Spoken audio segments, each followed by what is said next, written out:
E aconteceu esse convite no ano 2000 de participar do rally em que estava o Júlio, e eu achei uma experiência muito legal, porque era um rally diferente. Graças a Deus os rallies sempre começavam no 1º de janeiro. No dia 1º de janeiro nasceu a nossa filha, e para variar eu estava viajando, eu consegui chegar em São Paulo, vi o nascimento da Nina e tive que viajar para encontrar o Júlio e todo o pessoal que estava no rally. E foi uma experiência legal, e foi a primeira vez que eu encontrei outras pessoas que tinham a mesma conceito em relação a provas esportivas. Então é uma prova que eu conheci há muitos anos atrás. A gente tinha uns amigos na França, o Gerard Dabovie, que foi um francês que remou o Atlântico em 1980. A família toda dele participava regularmente do rally, numa época em que o rally era uma experiência épica, e era uma coisa que você ia lá com a sua moto, o seu carrinho e participava. Quando a gente participou, virou um troço gigantesco, virou um troço de milhões de dólares, equipes e não sei o quê. E foi a primeira vez que eu encontrei pessoas que compartilhavam da mesma ideia. Qual é o impacto do rally na África? Será que se os africanos se juntassem e fechassem 20 cidades da França para correr um rally de negão, os europeus iam deixar? Nunca. Só que o que a gente fazia no rally, para mim, era um descalabro. Quer dizer, a organização do rally fechava os aeroportos das capitais, fechava com cerca, interrompia o trânsito nas cidades, vários atropelamentos aconteceram de crianças que se juntavam. Assim, as diferenças sociais, o Brasil não está acostumado a ter esse tipo de diferença social, assim, de miséria extrema. Não tem miséria extrema no Brasil, na África Negra tem. Eu achei aquilo uma coisa impressionante, as crianças gritando nos países francófonos, bidão, bidão, bidão, bidão, bidão, bidão, dona um bidão. Eu falei, que raio que é? Eles queriam as garrafas de água sem água, num país onde eles morrem de sede. Eles não queriam a nossa água, eles só queriam uma embalagem para levar para casa para poder guardar água. Então, assim, era uma violência, e como o rally teve um problema diplomático, né, uma interrupção no meio, a gente ficou parado em Niamey durante vários dias. Niamey é a capital do Níger, onde a gente ficou parado por causa de uma ameaça terrorista que foi anunciada logo que a gente chegou lá. Cuidado com o quadro aí, cara. Já foi. Aí eu achei muito legal. Eu achei legal a abordagem do Júlio sobre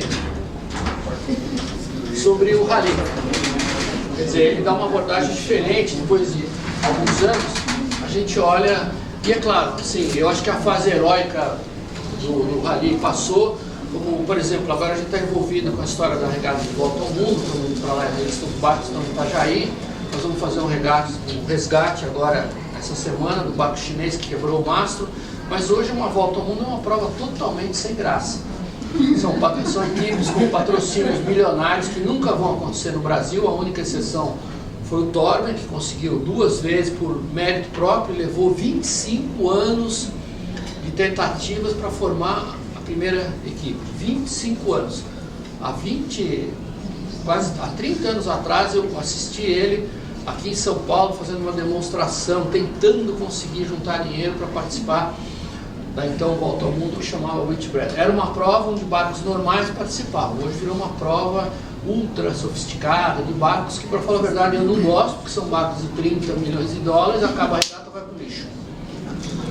É o Paris Dakar dos mares. Exatamente, é um Dakar dos mares. Mas foi muito legal ter participado da prova, e adorei ter conhecido as pessoas que a gente conheceu, adorei os problemas que a gente encontrou.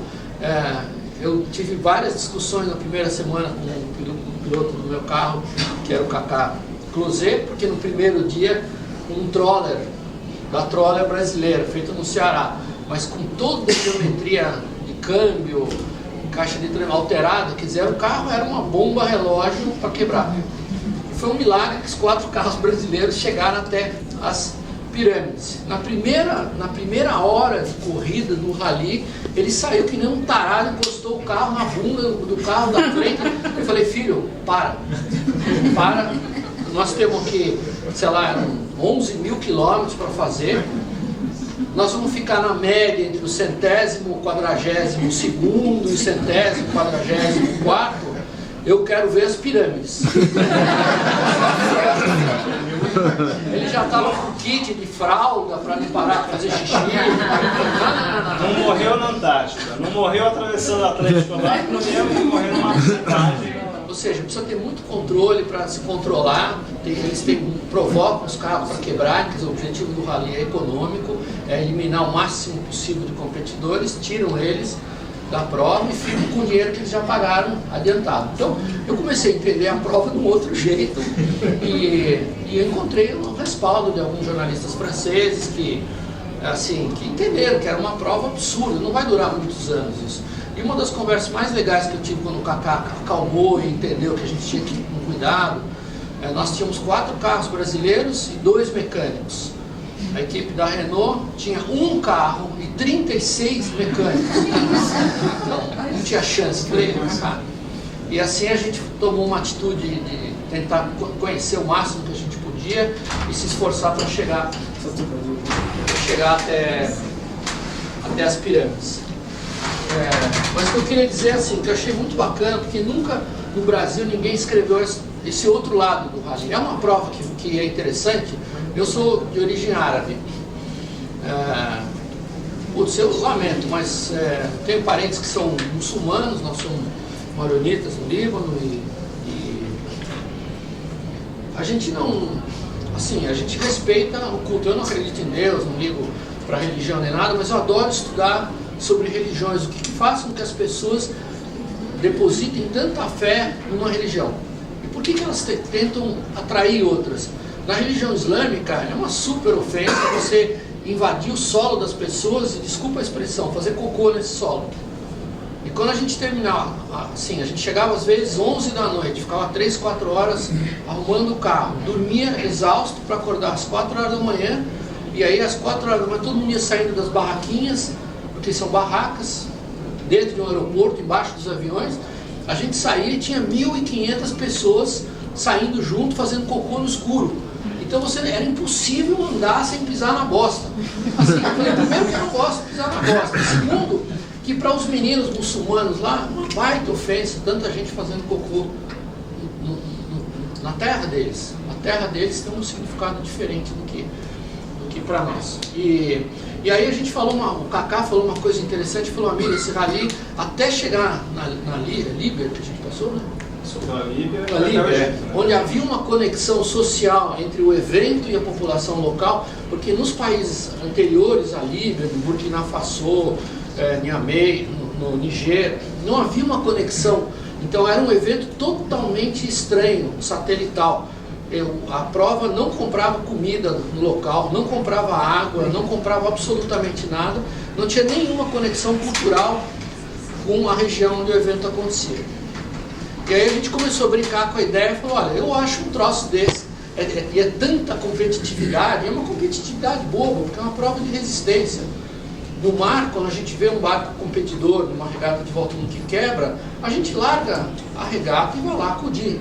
Mas você não vê isso numa prova. Então, o dia que eu vi o Jean Azevedo quebrado e ninguém parou para acudir o molequinho na moto, ele era iniciante, eu falei, putz, isso aqui é uma brincadeira de menino rico, não gosto. Mas o mesmo rally, se acontecesse, por exemplo, na América, que foi uma frase do Kaká, que é jornalista da Quatro Rodas, ele falou, Amir, esse rally está fadado a fracassar aqui. E assim, era uma ousadia falar isso, mas foi o que aconteceu. E aí ele falou, já imaginou que legal fazer um rally Paris-Dakar, que começa na Guiana, termina em Ushuaia, que vai pela Ruta 40, hoje a gente vai para Ushuaia todos os anos, 2 vezes, eu que não gosto de carro, a gente vai 2 vezes de carro, eu faço 30 mil quilômetros de carro por ano entre Argentina e Chile, e adoro.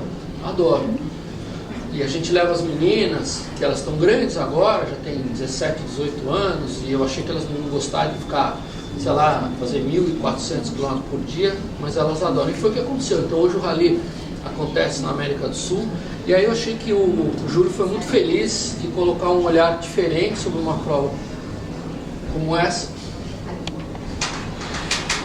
com esse livrinho que eu espero que vocês gostem.